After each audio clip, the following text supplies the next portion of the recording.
Hi, hope all of you are doing well. We all know good thinkers are always in demand. And when you gather successful people from all walks of life, and what they have in common is the way they think. Success is very subjective and is different for every people. Noted author who works on personal development, John Maxwell, has written this beautiful book, a small short book on how successful people think. Today, my video is on a review of that book. He has covered beautifully on 11 different points, key points, which he thought were the critical points of how successful people think based on his experience of his interaction with different people through his career spanning of 40 plus years. I will not go through all the 11 chapters, but I've just tried to cover 4 chapters which I thought was probably one of this my favorite. So of the 4 chapters, the first one, which is probably was of interest for me, was employing realistic thinking. Many times we become very optimistic of a situation where we miss to see the possible downside risk. This particular chapter makes you to think that while we need to be optimistic, but at the same time look at the possible, how can we minimize the downside risk. The simple tools are, he says, just look at the pros and cons of the situation which you are in and pictures the worst case scenario and align our thinking accordingly. I think for me, many times I have found it to be very optimistic and miss to see the negative part or the downside risk. And this is in some form has really helped me personally. The second one is utilizing the strategic thinking.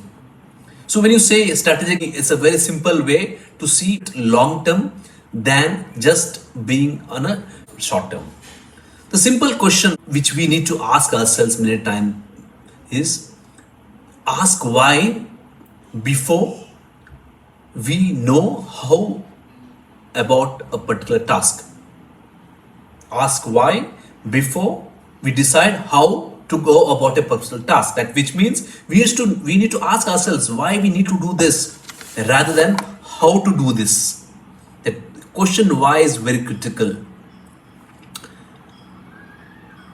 One of the very important points which probably really impressed me in this particular chapter was wherein the author talks about when you make a plan, when you make your month plan, for professionals who normally have a month plan, he says don't look at just a 30-day calendar month.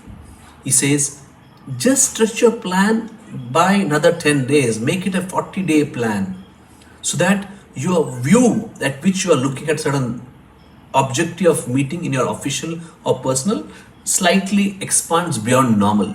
This is true for your personal life as well. You're looking something at a short term, slightly expand your view to a broader horizon. The third one, which is my personal favorite, I would rather say, is learn from the reflective thinking. We all go through in our day-to-day lives. We come across many instances, we have a lot of conversations, meetings, we come across many different people.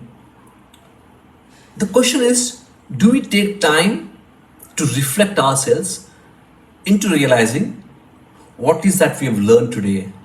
What are those things which probably we did much better than what we thought we could have done? What are the things probably we missed to do something which we could have done better? Did we come across any event which we harmed anyone? Or did I add value to anyone personally?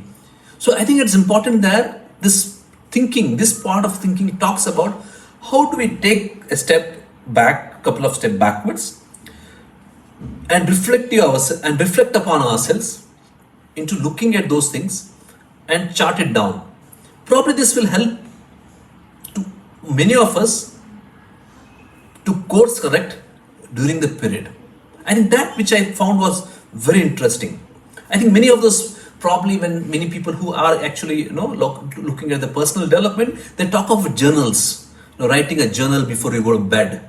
I think this is something which probably are the points which you need to note it down just before you go to bed and reflect yourself, so that you are very clear the pros, cons of your actions, the positives and negatives which happen during the day, so that you are very clear, conscious of it, so that some of those negative or wrong things which you did, you don't repeat it again. The fourth one is questioning the popular thinking. The popular thinking sometimes means not thinking, often following what has been followed over a period of time blindly. So this particular thinking makes you to think about something before you follow, which has been followed over a period of time. Appreciate different thinkings. Continually keep questioning your own thinking and try new things. Get into a zone of discomfort, being uncomfortable with what you are, and try to see, is there a better way to do? And that is where this chapter talks about it. These are the 4 chapters which I thought are much more interesting, and which I thought are the things which probably interested me, where I need to work. I probably I'm sure you will also find other chapters interesting for you. It's a good book. I personally recommend people to read this book. It's a nice and easy book to read. I hope you like this video. If you like this video, please click on the like button. And thank you for watching.